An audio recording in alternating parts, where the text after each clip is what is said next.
जय श्री कृष्णा, राधे राधे। आप सभी भक्तों का आपके अपने YouTube चैनल श्री कृष्ण दीवानी में हार्दिक स्वागत है। आप सुन रहे हैं माघ मास महात्म्य के 10वें दिन की कथा। आइए सर्वप्रथम भगवान का नाम स्मरण करते हुए आप सभी मेरे साथ बोलिए, श्री लक्ष्मी नारायण भगवान की जय। श्री राधा कृष्णाभ्याम नमो नमः। भगवान शंकर माता पार्वती की जय। जय जय सिया राम, जय जय सीताराम। पिछले अध्याय की कथा में आप सभी ने सुना था मृंगशृंग मुनि के यमदेव की स्तुति करने के उपरांत ऋषि पुत्री सुवर्ता और उसकी सखियों को जीवनदान की प्राप्ति हुई। तदंतर वह सभी अपनी माताओं और बंधुओं से यम मार्ग का वर्णन करते हुए कहती हैं कि नरक की कुल 28 कोटियां हैं और उन समस्त कोटियों का नाम वर्णन करती हैं। अब आज हम उससे आगे की कथा का श्रवण करेंगे। सुवर्ता और उसकी सखियां कहती हैं कि बताई गई कोटियों में से प्रत्येक के 5-5 नायक हैं। हे माताओं बंधुओं, अब तुम उनके नाम सुनो। उनमें पहला है रौरव, जहां देहधारी जीव रोते हैं। दूसरा है महारौरव, जिसकी पीड़ाओं से बड़े बड़े जीव भी रोने लगते हैं। तीसरा है तम, चौथा है शीत, पांचवा है उष्ण। ये प्रथम कोटि के 5 नायक माने गए हैं। इनके सिवा सुघोर, सुतम, तीक्ष्ण, पदम, संजीवन, शठ, महामाय, अतिलोमा, सुभीम, कंटकट, तीव्रवेग, कराल, विकराल, प्रकंपन, महापद्म, सुचक्र, कालसूत्र, प्रतर्दन, सुचिमुख, सुनेमी, खादक, सुप्रदीपक, कुंभिपाक, सुपाक, अति दारुण कोप, अंगार राशि, भवन, असृक, पयूर हृदय, विरामय, तुंड शकुनी, महासंवर्तक, क्रतु, तप्त जतु, पंकलेप, पुतिमास, द्रव, त्रपु, उच्छ्वास, निरुच्छ्वास, सुदीर्घ, कूटशालमली, दुरिष्ट, सुमहानाद, प्रभाव, सुप्रभावन, ऋक्ष, मेष, वृष, शैल्य, धनन, व्याघ्रनन, मृगानन, शुक्रानन, स्वानन, महिषानन, वर्कानन, मेश्वरानन, ग्राह, कुंभीर, नक्र तथा सर्प, कूर्म, वायस, गर्ध्र, उलूक, जलूका, शार्दूल, कपि, कर्कट, गंड, पुतिक्वत्र, रक्ताक्ष, पुतिमृतिक, कर्णाधूम, तुषाग्नि, क्रमि निश्चय, अमेय, अप्रतिष्ठ, रुधिनानन, स्वभोजन, लालाभक्ष, आत्मभक्ष, सर्वभक्ष, सुधारुण, संकष्टक, सुबिलाश, सुकट, संकट, कट, पुरीश, कटाह, कष्टदायिनी, तरणी नदी, सुतप्त, लोह शंकु, अयह शंकु, प्रपूर्ण, घोर, असितालवन, अस्थिभंग, प्रपीड़क, नीलयंत्र, अत्स्यंत्र, इक्षुयंत्र, कोट, अंश प्रमर्दन, महाचूर्णी, सुचूर्णी, तप्त लोहमयी शिला, चूरधाराभ पर्वत, मल पर्वत, मूत्रकूप, विष्टाकूप, अंधकूप, कोयकूप, शातन, मुशलोलुखल, यंत्रशिला, शकटलांगल, तालपत्रासिवन, महाशय कपमंडप, सम्मोहन, अतिभंग, तप्तशूल, अयोगुण, बहुदुख, महादुख, कश्मल, शमल, हलाहल, विरूप, भीमरूप, भीषण, एकपाद, द्विपाद, त्रिव तथा अविची। ये अविची अंतिम नरक है। इस प्रकार ये कर्मशः 5-5 के 28 समुदाय माने गए हैं। एक एक समुदाय एक एक कोटि का नायक है। रौरव से लेकर अविची तक कुल 140 नरक माने गए हैं। इन सभी नरकों में पापी मनुष्य अपने अपने कर्मों के अनुसार डाले जाते हैं और जब तक भांति भांति की यातनाओं के द्वारा उनके कर्मों का भोग समाप्त नहीं हो जाता, तब तक वे उसी नरक में पड़े रहते हैं।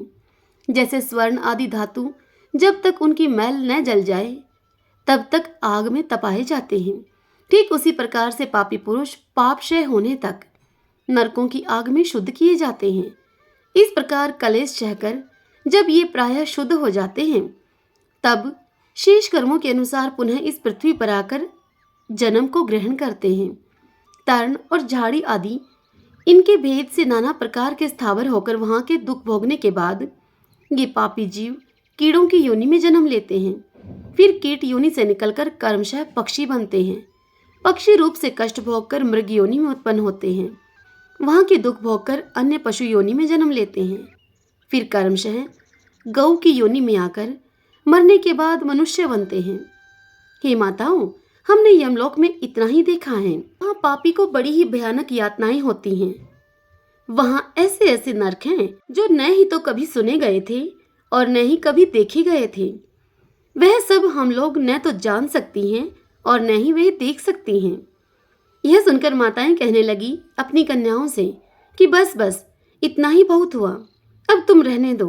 नरक यातनाओं का वर्णन तुमसे सुनकर हमारे सभी अंग स्थिर हो गए हैं। हृदय में भय छा गया है। बारंबार उनकी याद आ जाने से हमारा मन शुद्ध बुद्ध खो बैठता है। आंतरिक भय के उद्रेक से हम लोगों के शरीर में रोमांच हो आया है। माताओं के ये वचन सुनकर अब कन्याएं कहने लगी कि माताओं, इस परम पवित्र भारतवर्ष में जो हमें जन्म मिला है यह अत्यंत दुर्लभ है। इसमें भी हजार हजार जन्म लेने के बाद पुण्य राशि के संचय से कदाचित कभी जीव मनुष्य योनि में जन्म पाता है। परंतु जो माघ स्नान में तत्पर रहने वाले हैं उनके लिए कुछ भी दुर्लभ नहीं है। उन्हें यहाँ भी परम मोक्ष मिल जाता है और अपर्याप्त भोग सामग्री भी सुलभ होती है। भारतवर्ष को कर्म भूमि कहा गया है। अन्य जितनी भूमियां हैं वे सब भोग भूमि मानी जाती हैं। यहाँ यति तपस्या और याजक यज्ञ करते हैं और यही पारलौकिक सुख के लिए श्रद्धापूर्वक दान दिए जाते हैं। कितने ही धन्य पुरुष यहीं पर माघ स्नान करते हैं और तपस्या करके अपने कर्मों के अनुसार ब्रह्मा, इंद्र, देवता और मरुदगणों का पद प्राप्त करते हैं। यह भारतवर्ष सभी देशों से श्रेष्ठ माना गया है क्योंकि भारतवर्ष में मनुष्य धर्म तथा स्वर्ग और मोक्ष की सिद्धि कर सकते हैं। इस पवित्र भारत देश में क्षणभंगुर मानव जीवन को पाकर जो अपने आत्मा का कल्याण नहीं करता उसने अपने आप को ठग लिया है। मनुष्यों में भी अत्यंत दुर्लभ ब्राह्मण तव को पाकर जो अपना कल्याण नहीं करता उससे बढ़कर भला मूर्ख और कौन होगा। कितने ही काल के बाद जीव अत्यंत दुर्लभ मानव जीवन को प्राप्त करता है। इसे पाकर ऐसा करना चाहिए जिससे कि कभी भी उसे नरक में न जाना पड़े। देवता लोग भी यही अभिलाषा करते हैं कि हम लोग कब भारतवर्ष में जन्म लेकर माघ मास में प्रातःकाल किसी नदी या सरोवर के जल में गोता लगाएंगे। देवता यह गीत गाते हैं कि जो लोग देवत्व के पश्चात स्वर्ग और मोक्ष की प्राप्ति के मार्गभूत भारतवर्ष के भूभाग में मनुष्य जन्म को धारण करते हैं वे तो धन्य हैं। देवता कहते हैं कि हम नहीं जानते कि स्वर्ग की प्राप्ति कराने वाले अपने पुण्य कर्म के क्षीण हो जाने पर किस देश में हमें पुनः देह धारण करना पड़ेगा। जो भारतवर्ष में जन्म लेकर सभी इंद्रियों से युक्त हैं, किसी भी इंद्रिय से वे हीन नहीं हैं, वे ही मनुष्य धन्य हैं।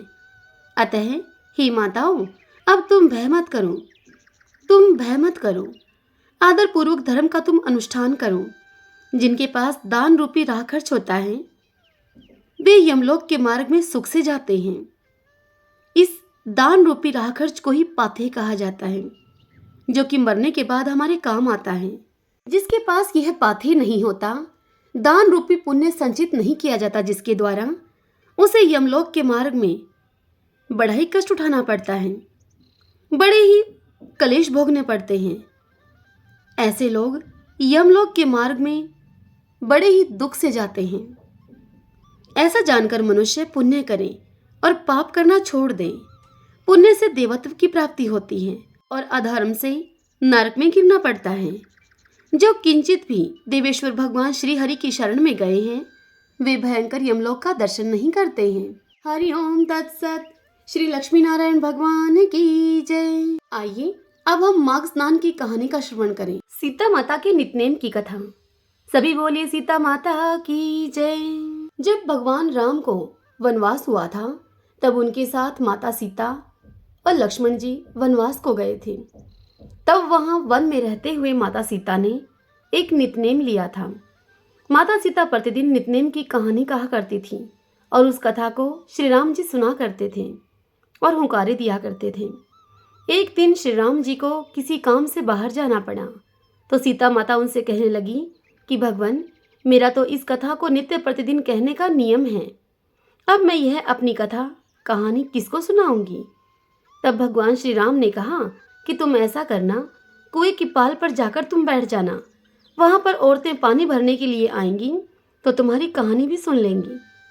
तब सीता माता जी ने उनसे कहा कि अच्छा ठीक है।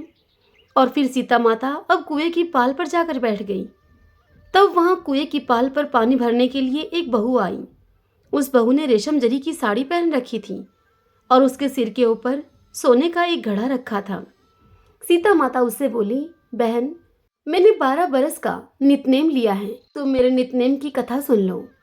तब वह बहू बोली, मैं तुम्हारा 12 वर्ष का नितनेम सुनूंगी तो मुझे बड़ी देर हो जाएगी घर पहुंचने में, और फिर मेरी सास मुझसे लड़ेगी।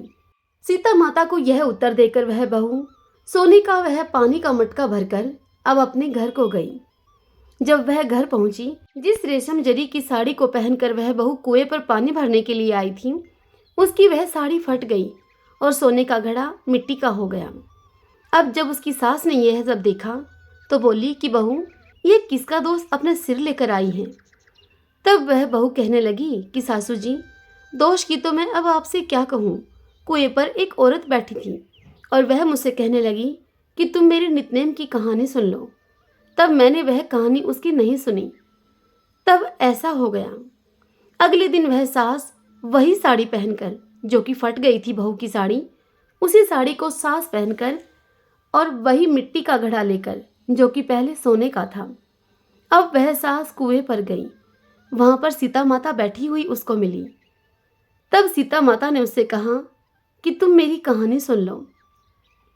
तब वह सास कहने लगी कि कहानी एक बार छोड़ो, मैं तो तुम्हारी कहानी 4 बार सुनूंगी। यह कहकर अब वह सास कहानी सुनने लगी। सीता माता उसे कहानी सुनाने लगी।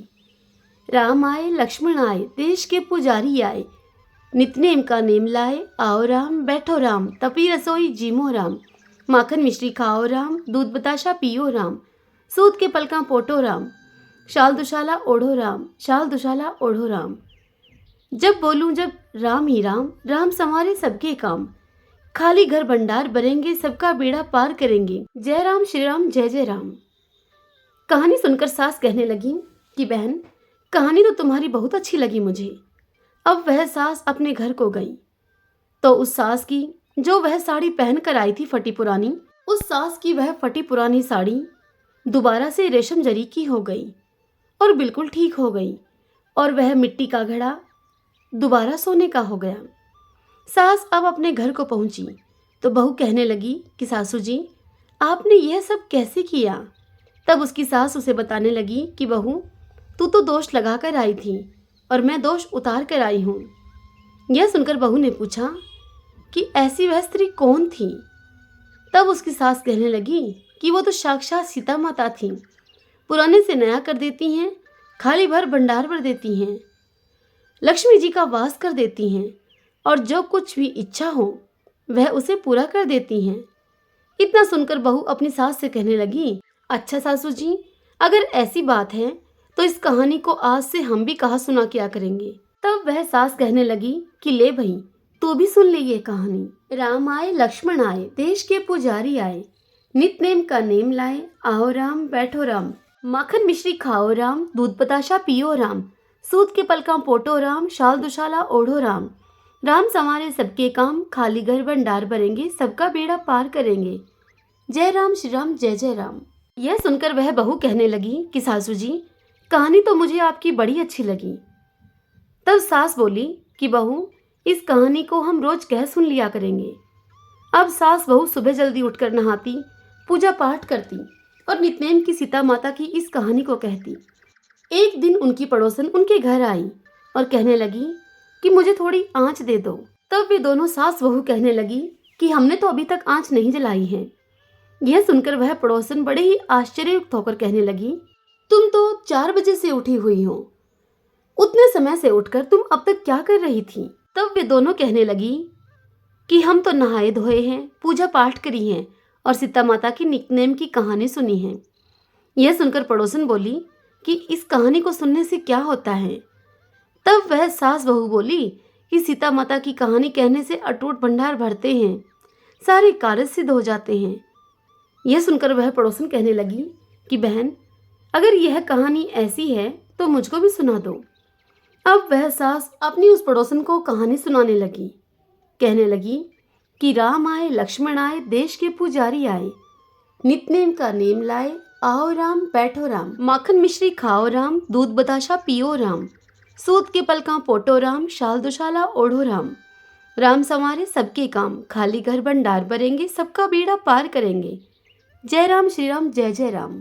सीता माता की इस कहानी को सुनने के बाद पड़ोसन कहने लगी कि बहन, कहानी तो मुझे तुम्हारी बहुत अच्छी लगी। अब वह पड़ोसन भी नित्नेम की सीता माता की कहानी रोज कहने लगी। सीता माता ने उसके घर में भी भंडार भर दिए। हे मेरी सीता माता, आपकी इस कहानी, इस नित्नेम की कथा को जो भी कहे, सुने, हुंकारा भरे, उन सभी के घर में भंडार भरना, उन सभी के दारिद्र्य को दूर करना। हमारे घर लक्ष्मी का वास हो, माँ अन्नपूर्णा का वास हो। सभी बोले सीता माता की जय, जय जय सिया राम। आइए भक्तजनों, अब हम 5 बार बोलते हुए प्रभु नाम संकीर्तन करें। श्री कृष्ण गोविंद हरे मुरारी, हे नाथ नारायण वासुदेव। श्री कृष्ण गोविंद हरे मुरारी, हे नाथ नारायण वासुदेव। श्री कृष्ण गोविंद हरे मुरारी, हे नाथ नारायण वासुदेव। श्री कृष्ण गोविंद हरे मुरारी, हे नाथ नारायण वासुदेव। श्री कृष्ण गोविंद हरे मुरारी, हे नाथ नारायण वासुदेव। सभी बोलिए श्री राधा कृष्ण भ्याम नमो नमः। ओम नमो भगवते वासुदेवाय। भक्तजनों, आशा करती हूँ आज की यह महात्म्य की कथा आप सभी को पसंद आई होगी। यदि ऐसा हो तो इस वीडियो को आप लाइक करें, अपने अपनों के साथ शेयर करें और कमेंट बॉक्स में ओम नमो भगवते वासुदेवाय लिखें। और यदि अभी तक आपने हमारे इस चैनल श्री कृष्ण दीवानी को सब्सक्राइब नहीं किया है तो आप जरूर करें। बेल आइकन के बटन को भी प्रेस कर लीजिएगा। हरे कृष्णा।